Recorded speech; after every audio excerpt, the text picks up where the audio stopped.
How many sig figs in my first number? 3. And in my second number? 2. Now if you do this math, what's the answer? 25 minus 17 is? 8. 0.0? Watch this. Right? Here and here. So it has to be in this place here. The answer is just 8. And how many sig figs in my answer then? Just 1.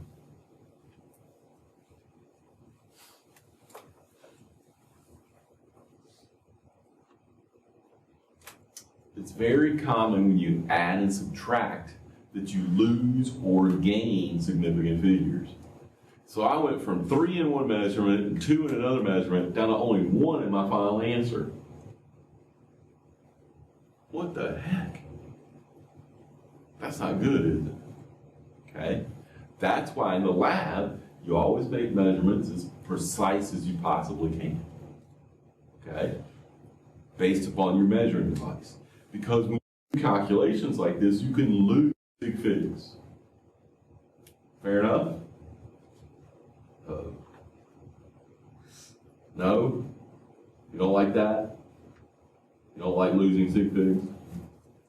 You can gain them too. Because what if I had 75 plus 25?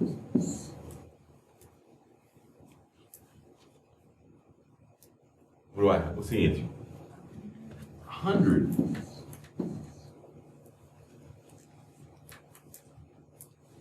Final answer? No. Why not? What's wrong?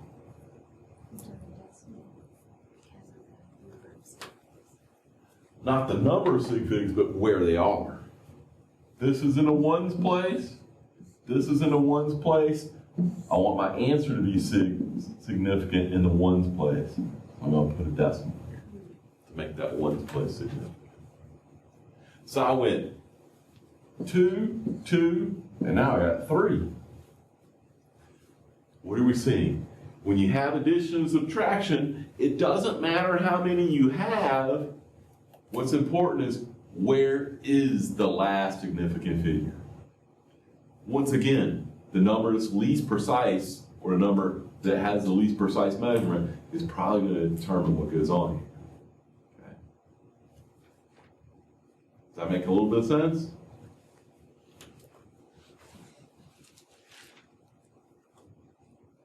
No, it doesn't. Does it make sense? Tell me. It does except for the 10 and 8 one. The 25.0 minus 15 is 10 point, and the 25.0 minus 17 is only 8. Yeah. Why? They're all in the same place. Because I want that ones place to be significant. Right? Yeah. This decimal makes this 0 significant. That's how I can make that 0 significant. I mean, I could put a decimal here, but it doesn't do anything to the 8, does it? It's already significant. Okay.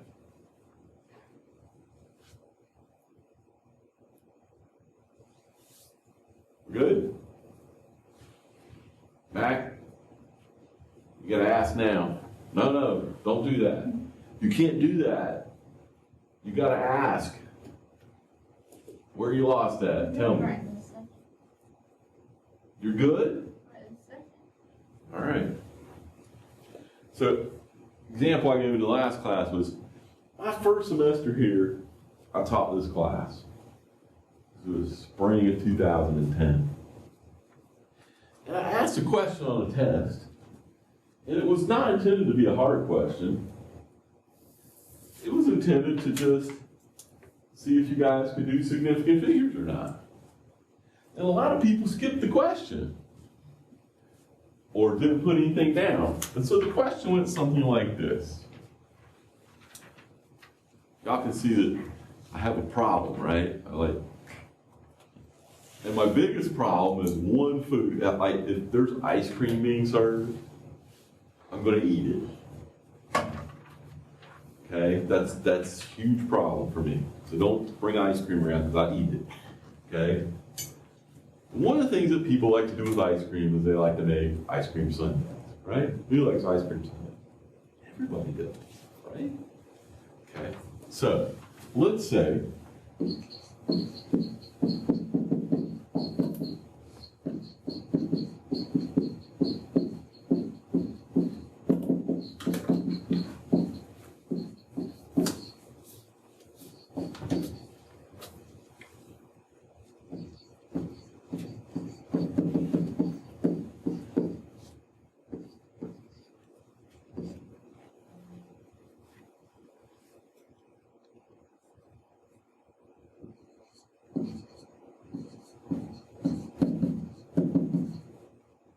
good.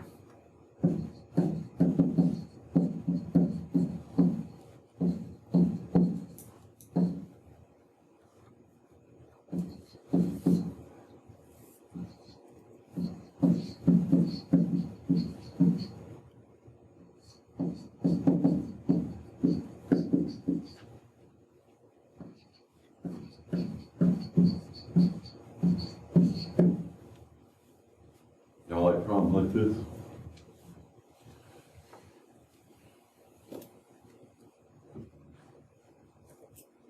A lot of people skip this problem. What's it asking you to do? It asks, what's the total mass? So how do you get a total someplace? You gotta add, don't you? What are you gonna add? All three things. There's three ingredients in this. Because I didn't put a cherry on top. So you take and you line things up, right? 433, 134, and 33. And the answer is 600.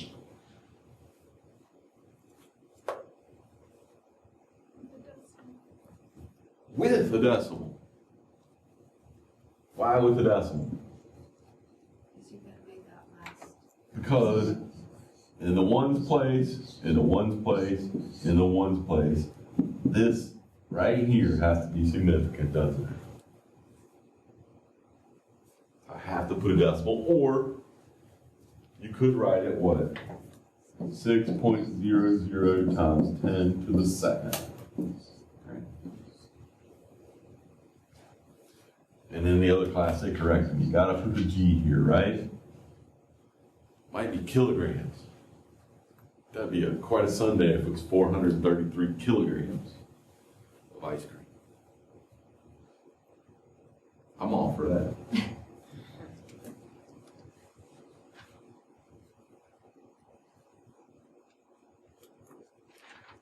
How do you solve a problem like this? What I do first, and I didn't even tell them this in the other class, but here's how I do this problem.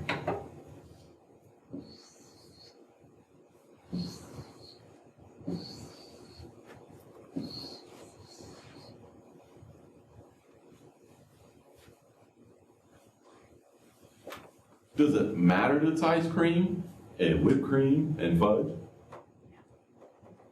No. Doesn't matter. Those words are superfluous, right? That's a great word, superfluous. Means they're not important. So what do? What do? I circled all the numbers in the problem, and then I said, what's it really asking? It's asking for total mass. Total means sum things up, doesn't it? Mass means the units are going to be grams or kilograms or something like that. Okay? Because remember the other day we talked about mass. And we said the units for mass are grams or kilograms. Okay? Was that a hard problem? Should they have gotten it right? But I think when some students see word problems like this, they just kind of, they freeze, don't they? Okay, it's a skill. Life is a word problem. You got to be able to solve word problems. Okay? Fair enough? All right. Should we mix multiplying, dividing with adding and subtracting now? Make it really interesting? You want to do that? Tonica? She don't look too happy about that one. Like, I don't think that's a good idea, Dr. Powell. All right, since Tonica doesn't want to do it, we won't do it. I didn't say that. So we're not going to do it. It's a good thing we're not going to do it. Those that I know Catherine's done it. It gets messy sometimes because you got to keep track of what's significant, what's not, and carry it through. And it can be a real pain in the butt because you can lose and gain sig figs and not even realize that you did, and then you get the wrong answer. So we're not gonna do that at all. We're not going to do that. Fair enough. I think if we could do multiplying, dividing, and then adding and subtracting. All right, look, here's a summary. When you multiply and divide, what's important? How many sig figs you have. The one that has the least, that's how many you gotta have in your answer. What's important when you add and subtract? Where it is. The one that's furthest left is gonna tell you what the final answer can be, right? Is it worth doing a couple more adding and subtracting ones? Or we all feel like we're good? We're gonna move on.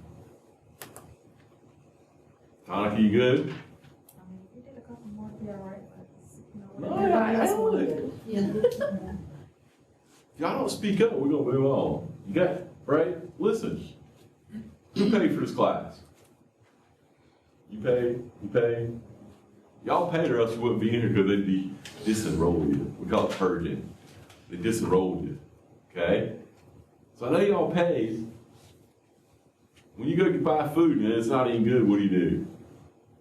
You take it back or you ask for something else, don't you? The only way you're going to get your needs met is if you realize what you need, okay? I can't read your mind. I can tell sometimes when you're lost, but not always, okay? So you got to ask, okay? Fair enough? All right. So, a couple more adding and subtracting ones? Yes, Yeah. please. Okay. So, let's see.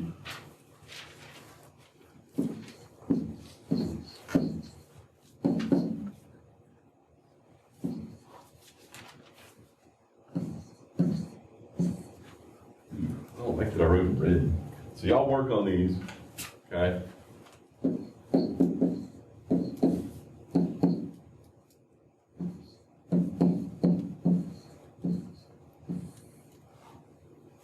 Where did you find that decimal at? Y'all are very quiet. Y'all know you can talk to the people next to you, right? Didn't y'all introduce yourselves the other day? Do y'all remember who's sitting next to you? Do you remember the person's name sitting next to you? No? Why don't we stop and do that then? Introduce yourself. You got two people to introduce yourself to. Everybody introduce yourself to the person sitting next to you. Because y'all can help each other. You can work together. It's okay. I don't believe anybody in here bites that I know of. I watched Hannibal this weekend. Good movie. It's kind of disgusting when he feeds a guy his own brain, though. That's pretty gross.